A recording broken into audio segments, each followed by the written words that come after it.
What actually is democracy? That's a good question. You see, no one is actually really ready to define democracy. All they will tell us is, democracy is good, democracy is right. What is democracy? Well, there's lots of different versions of democracy. They don't really want to define it, because they know that every definition they give does not actually realistically describe the system of government that they call democracy that they are practicing. Abraham Lincoln described democracy as the government of the people, for the people, by the people. This is one famous definition of democracy. In fact, the actual word democracy itself means in the original Greek, rule of the people. That's what it means.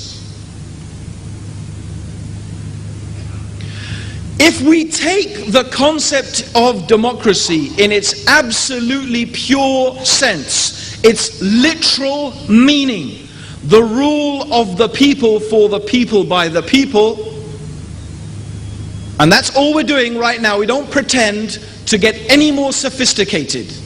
Let's just take that meaning and examine that meaning, because at least that's one we can start with.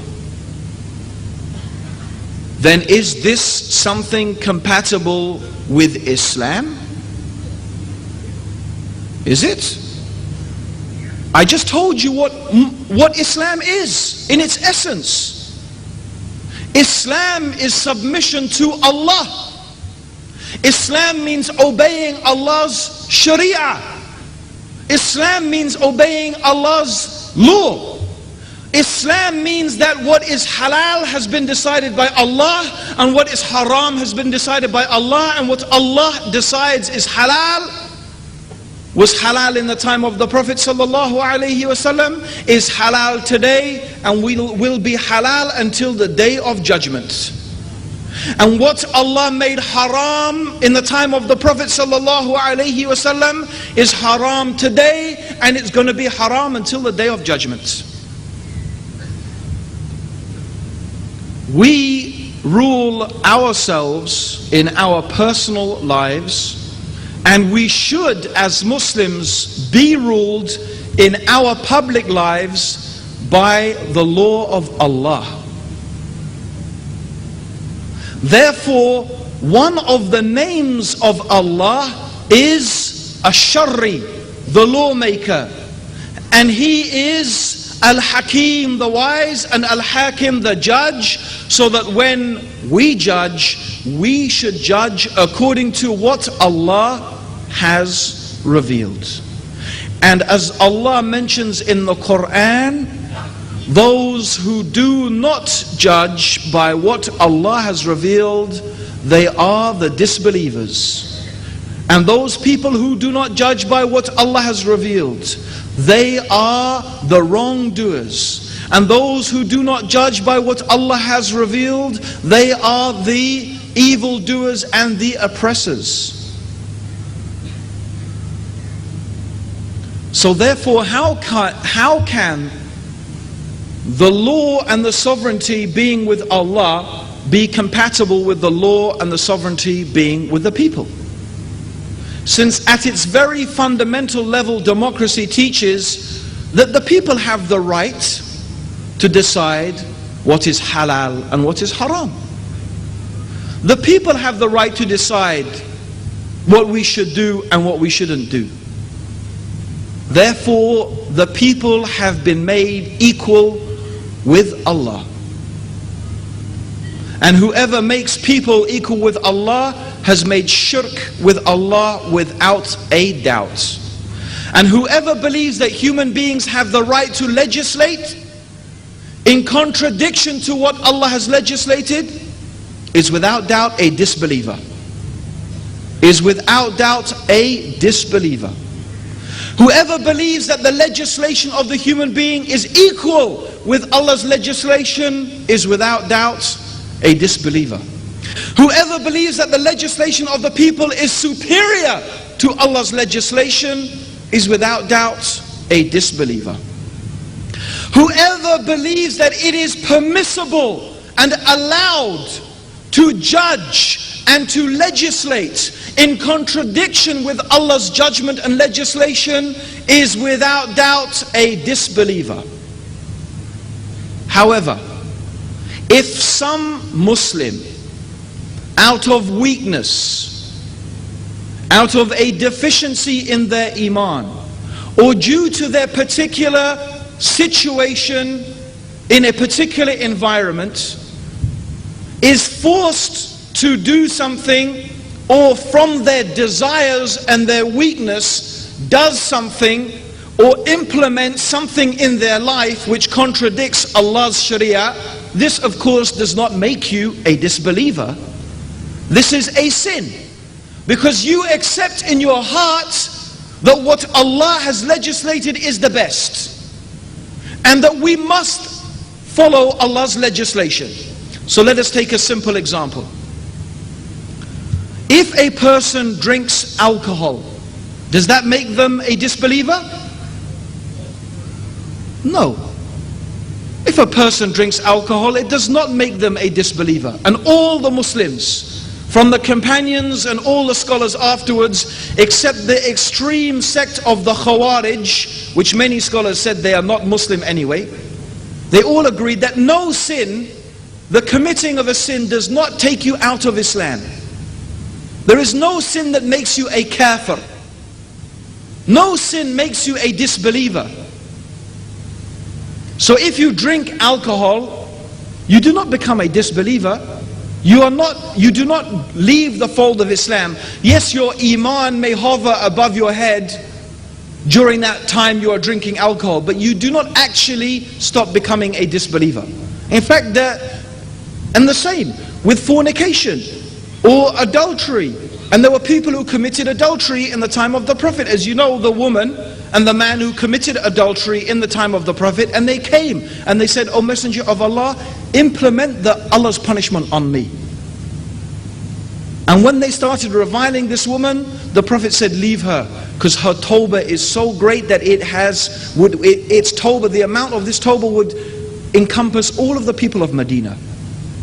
So she did not become a disbeliever because of this act. But if someone was to say, there is nothing wrong with drinking wine, it's halal, now that would make someone a disbeliever. Because now they have claimed that whatever Allah has made haram, they have claimed now that what Allah made haram, they made it halal.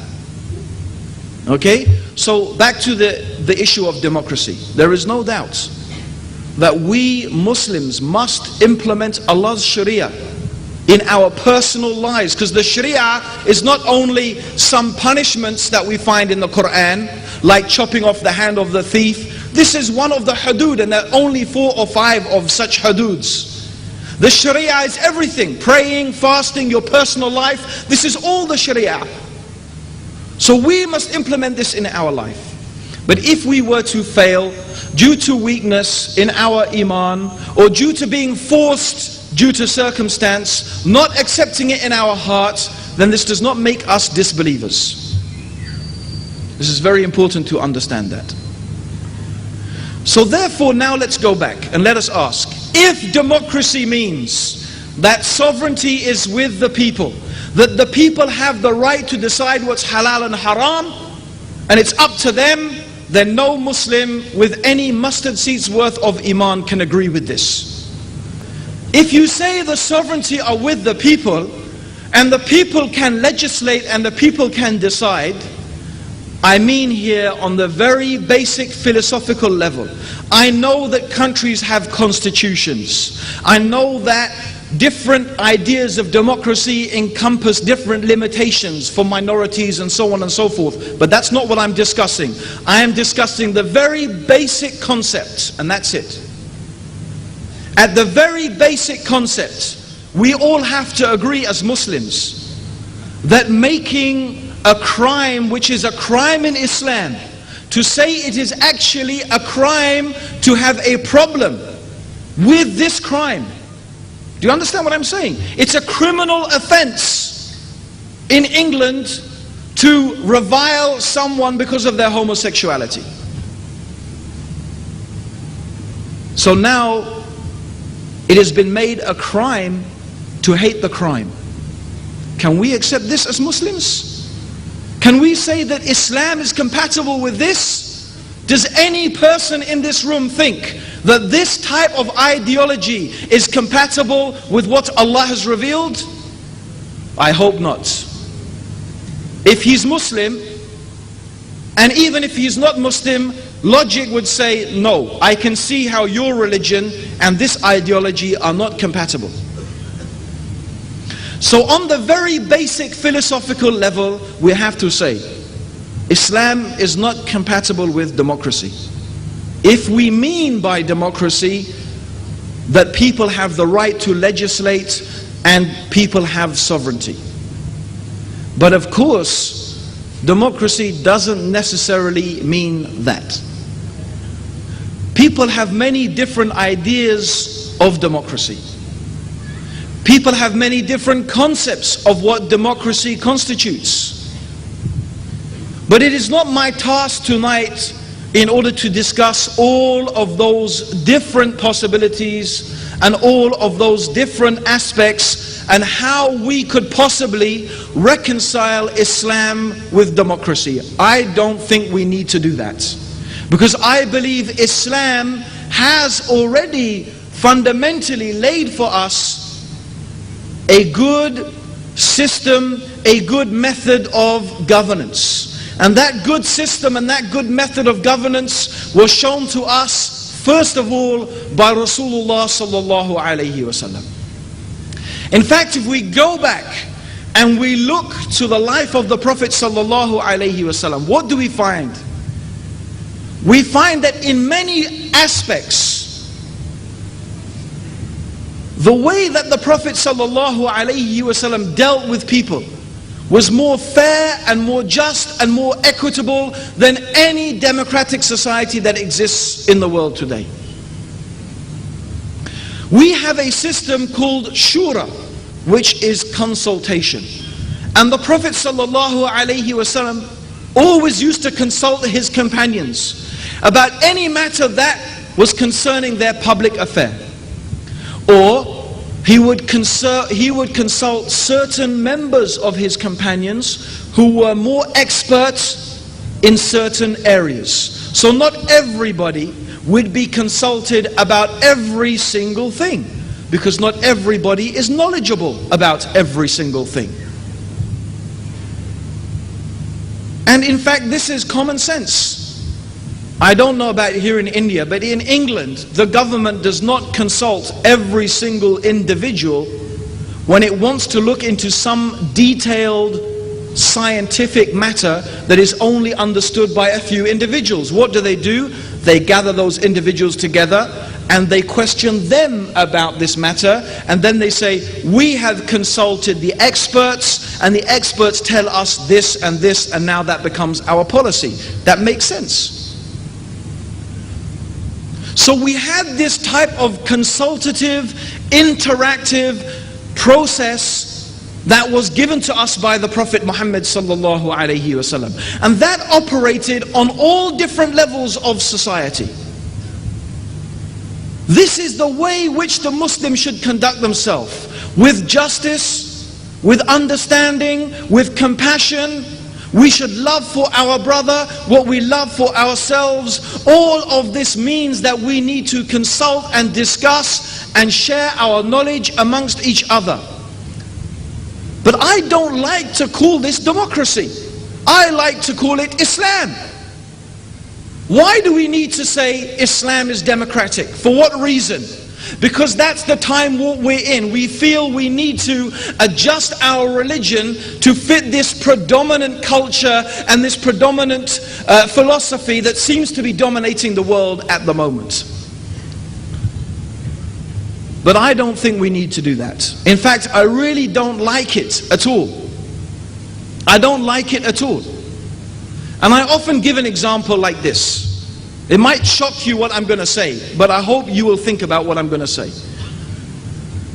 Imagine we live in a society where prostitution is the normal mode by which a man and a woman physically interact with each other. Imagine prostitution is so common that it's the absolute norm. And imagine these prostitutes, when you look at them, they all seem so happy and they seem to be enjoying such a prosperous life. In fact, it seems that this society generally is very prosperous. They're building amazing machines and they have great technology. And so you imagine that because they've got these machines and they've got this technology, prostitution must be a good system as well. You think it all comes together in one big package. So some unfortunate Muslim comes along and says, you know what? We've got prostitution in Islam as well. Yes, we do. It's called nikah. You see, just as you go to the prostitute and you give her money, we go to our wife and we give her mahar. You see, it's like prostitution. And you go, astaghfirullah. How can you compare what Allah revealed and this beautiful way of life with that? Therefore, I find it very sad when Muslims start talking about Islam has democracy. Because to me it sounds like saying Islam has kufr. It's like saying nikah is like prostitution. It's not. And democracy is not like Islam on its philosophical basis. And the only reason that we feel we have to say this is because of the dominance of Western culture intellectually, philosophically and politically. And it's another very stark warning for us. Why do we always feel that we have to accommodate and bend over backwards? And this is something we hear said a lot. Something we hear said a lot. Muslims have to move into the 21st century. Islam has to move and go with the flow. We have to adapt ourselves and change ourselves. As I read in an article recently, if Islam, as we claim, is a way of life for all places and all times, then Islam has to adjust itself for all places and all times. This is another straw man. This is another, remember straw man? I talked about the straw man the other day. You build up an argument only to knock it down yourself, but it's not what we claim. We claim that Allah expects us to worship Him and follow His religion to the best of our ability in every place and every time. That does not mean that Islam changes in order to make itself fit. That is not what it means. If modern society conflicts with our religion, you know what I say? Stuff modern society. Stuff it. I need to worship Allah subhanahu wa ta'ala. How long am I going to be here on this earth? A small amount of time. I don't say, and I'm not saying here, that there is a contradiction. There are many things in modern society that are perfectly compatible with Islam. And there are many things in modern society, actually, they came from Islam originally. And in fact, this is the amazing thing. When we actually study many of the qualities that we find existing in the Western world, when we look at the history, we find that these things already existed in the Islamic civilization. And in fact, the West, or the West took those ideas from us, they implemented them, and we stopped implementing them. We can take many examples. If you read the writings, for example, of Western observers of Islam who were writing 150 years ago, they were praising how Islam did away with racism. How Islam was a religion that accommodated all races and all peoples. Now we find who is the one leading and stepping forward in eliminating racism. It is America, it is Britain, it is these countries. In their own countries they are making big efforts to eliminate racism. It's not something they invented. We had that in our religion for for so many hundreds of years. But unfortunately, that is one thing that the Muslims, that we had, and we've lost it. There are many things that we had if we look in our religion. The idea that it doesn't matter what background you are from. You could be the son of a dustbin cleaner, a farm worker, and you could be a scholar, you could be a doctor, you could be an engineer, you could do any career. If we look in history and we search, where does this concept come from? If we look in the West, we find that the West had something very similar to the caste system. They had the feudal system. The feudal system meant that if you were born a peasant, the peasants were called serfs. If you were born a peasant, born a serf, you were a virtual slave to your lord, who was the landowner. You were a virtual slave, and you stayed a serf. You stayed a serf. You were born a serf, and you stayed a serf. You were born a merchant, you stayed a merchant. You were born a knight, knighthood stayed in your family. You were born a baron, that stayed in your family. So all of these things were set in concrete. A serf could not become a knight. It couldn't happen. Nor did a knight become a tradesman. Which civilization in the world do we find did not recognize such distinctions? Allowed freedom of movement between people and professions? Islam. This came from Islam. Which civilization, if we look, had a system of justice where it didn't matter what part of society you are from? You could be the leader, you could be a nobleman, you could be from whatever section of society, but the Qari or the judge could bring you in front of him and make a judgment from you, and it didn't matter. This was Islam. We have so many famous stories and so many famous incidents from the life of the companions. It didn't matter who you were or from what part of society you were. You were all under the same law. This is an idea that they have in the West. And I remember a friend of mine recently, he gave me, not quite, actually quite a long time ago, he phoned me up, and Dick Cheney, who is one of the most important people in America, very close to the president, maybe he's even the vice president, I'm not quite sure. You may know that he was recently taken to court for corruption.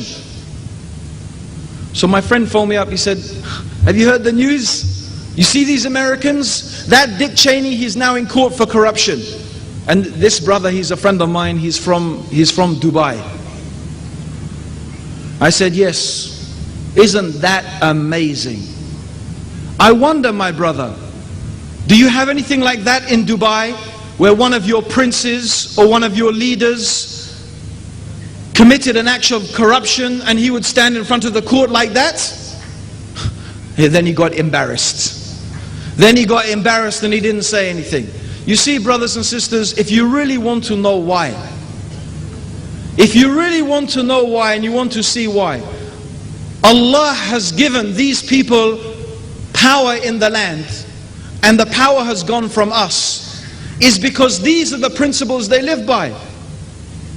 They may have many bad qualities, but still by and large, although I think it is changing, but still by and large they have this concept of justice. And justice for all. But look at us, look at the Muslims, look at our lands, look at the way we treat each other. We can't even talk about each other, we can't even criticize each other in a just way.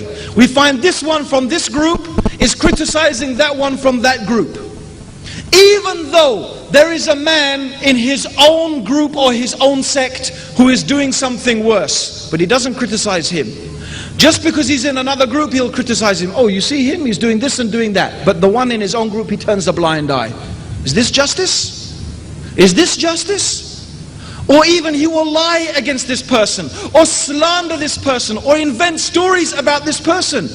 Is this justice? We can't even deal with justice amongst each other. And these are the so-called Islamic groups. How about the ordinary people? And we wonder why we are in such a state. If these are the things that we mean by democracy, that's not democracy. That's Islam. And that's what our religion taught us 1,400 years ago. These things are our inheritance, which we have to claim. And if we look at the kuffar and we can benefit and we can see what they are doing and the way they are doing it, and we feel that this is something that we can benefit from, then alhamdulillah, there is no problem with that. But we don't, and we should never feel that we have to compromise our religion. We should never feel that we have to give up our deen. We should never feel that we have to change our whole religion in order to accommodate some ideology that, to tell you the truth, brothers and sisters, to tell you the real truth, democracy is falling apart. In many, many countries you will find that democracy is failing. In fact, they are subtly, bit by bit, giving up on democracy. In fact, my personal belief is that there is no such thing as democracy anyway. It doesn't even exist. It doesn't even exist. What they have in the West, actually, in my opinion, is the illusion of democracy. It's the illusion of democracy. They make people think and believe that they have a choice, that they can influence things, but in reality, they can't change anything. The people who control the world are the same people who have always controlled the world.